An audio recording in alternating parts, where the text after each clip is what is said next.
Hey everybody, welcome back to the channel. Today we are going to be building an enchanting table. Now this design is not really based off of anything that I can think of, so it's just a little something off the top of my head that I was putting together as I went along while building this. All you need for this is basically just a bunch of wooden bits, wooden beads, and a bunch of bits and bobs that you probably would never think to use in this way. As for me, basically I had a whole bunch of this stuff and I just went with it. I didn't have any plans for this build. It just went along and it went pretty well. You don't have to use the exact things that I used in this video. Obviously, this is just kind of an example and something cool. I find it cool. And maybe you guys might like it enough to try it. Maybe, I don't know, maybe you can probably improve upon it and put me to shame like you usually do. So let's roll onto the table and get things going. Let's see if I can do a magic effect. If I can't, then we'll edit this out. Okay, for this part right here, we are going to use a little, at least four of several different sized little wooden beads I got out of a set of just, necklace making stuff that was just a random assortment. These big wooden ring looking things here, they are made of some cheap wood, and I got those out of up at Walmart. They sell these little like an 89-cent bag of beads that are like, very strange looking ones. And these were in there. I've had them for a while and I couldn't think of anything to do with them, so I decided to use them for this.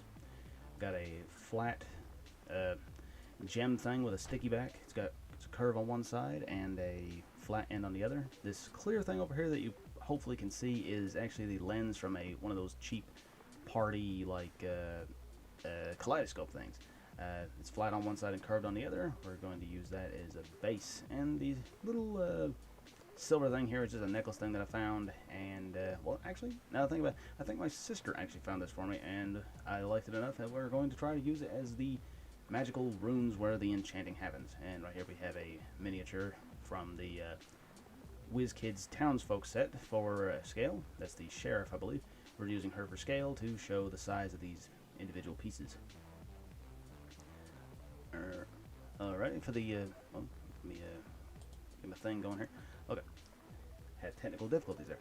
What you're gonna want to do is you're gonna want to take these smallest beads and glue them to the bottom of the bead cylinders, as those are going to be the feet of the table and the feet and the legs of the table.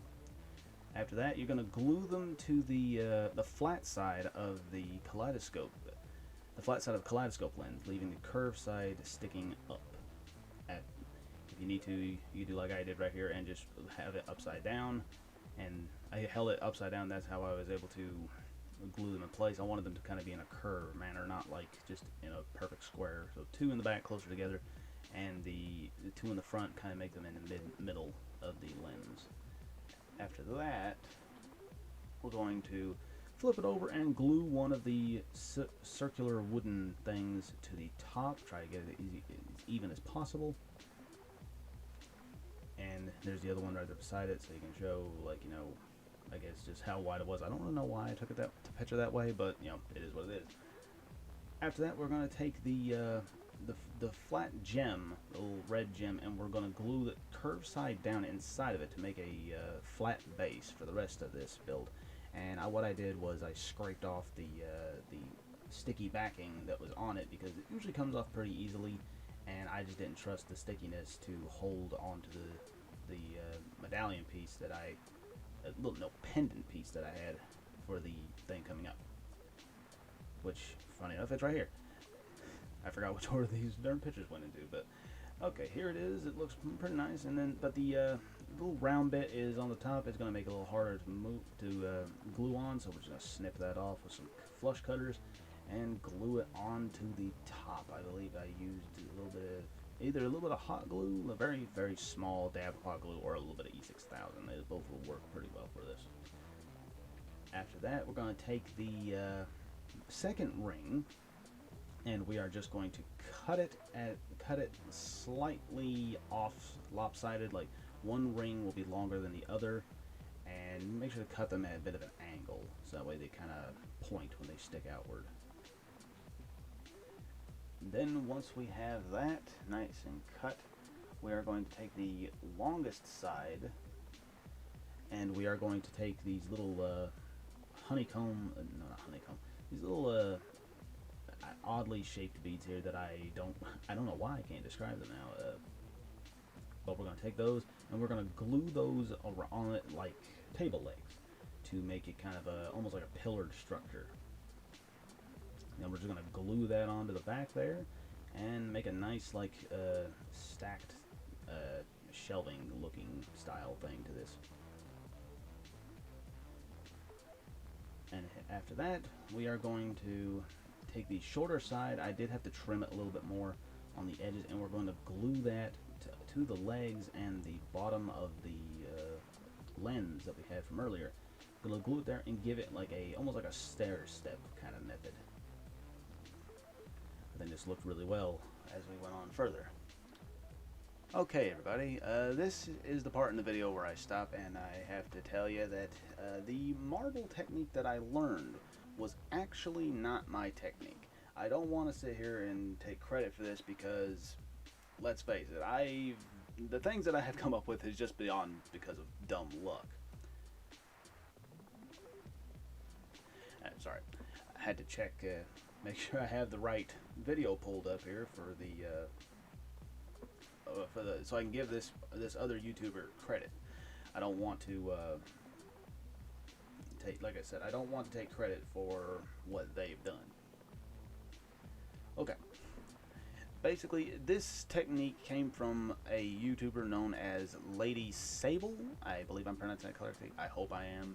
If you're watching this, Lady Sabelles, or don't get mad if I'm mispronouncing your channel name. I'm sorry, but I used her technique for how to paint black marble, and it's a whole lot simpler than I ever thought it was. I would never have been able to come up with this on my own, because for me, I thought, like, you had to do thousands of different little layers and have these itty bitty brushes and all this kind of stuff. And no, actually, it is a whole lot more simple than it looks, and her video is really well done.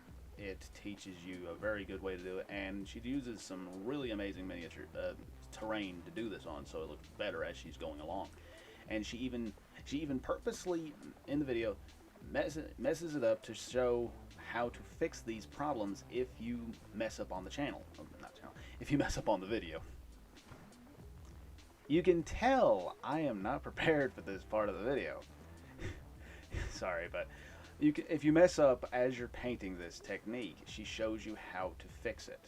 And it is by far one of the, in my opinion, is one of the best tutorials for how to paint marbling techniques on your terrain and miniatures and stuff, because it's simple. It's simple, it's easy to do. You don't need that many paints, and honestly, and heck, I was able to pull it off, and I don't even have tiny brushes, and you all know how dumb I can be sometimes. I mean, look at me.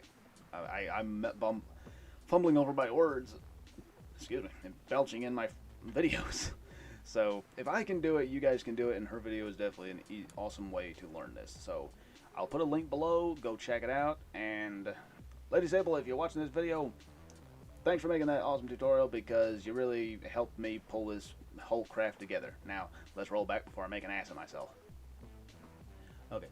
Basically, as you can see in these pictures, this is just how I've progressed. I'm not going to go over how I did it specifically, because I want you guys to just go check out Lady Sabelles' video, because the video does it way better than I can actually describe it and show.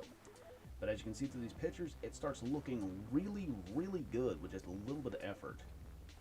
And honestly, I was tempted to leave it at this point, but I wanted to try to go for the cracks. Now, the brushes I have are slightly older, and my handiwork is not the best. So you can see that my lines didn't come out quite as thin as I wanted them to, but I'm still pretty happy with it. After the marbling and the marble technique and me being a dummy, I decided to paint the legs of the table and the small legs on top that are holding the upper half up. I painted those a type of gold. And as it kept going, it kind of had what I felt was like an Egyptian style kind of thing going, because I've seen a lot of Egyptian art that has like black marble and gold going on. And then once we had that all done, I took some copper and painted the, I didn't have a picture of this, so sorry, but the lens that, the exposed lens from the kaleidoscope that's in between these two pieces, that part is copper, and the disc piece that's underneath the enchanting rune there is also copper. The enchanting rune itself, I took a metallic blue and I coated it in a metallic blue, and then I took a dry brushing of some color shift paints from folk art, and that in hopes of giving it a magical effect. And that honestly was my very first time using color shifting paints, and it came out pretty damn good, and I am very happy with this. I felt like I needed a little something else, so on the very front I took some metallic green and I just painted on some little simple rune looking thing. I just kind of freehanded that in my brain because I could not think of anything. I didn't want to use anything to be, you know, single this thing out as elven, dwarven, or even necromantic. So I didn't want to have it specifically as one thing. So to get it multiple uses out of it, even though it kind of is gaudy as all hell. But in all honesty, I am pretty happy with this. Alrighty guys, that is basically how I built my enchanting table. Hope you guys liked it. I hope it gave you a few ideas.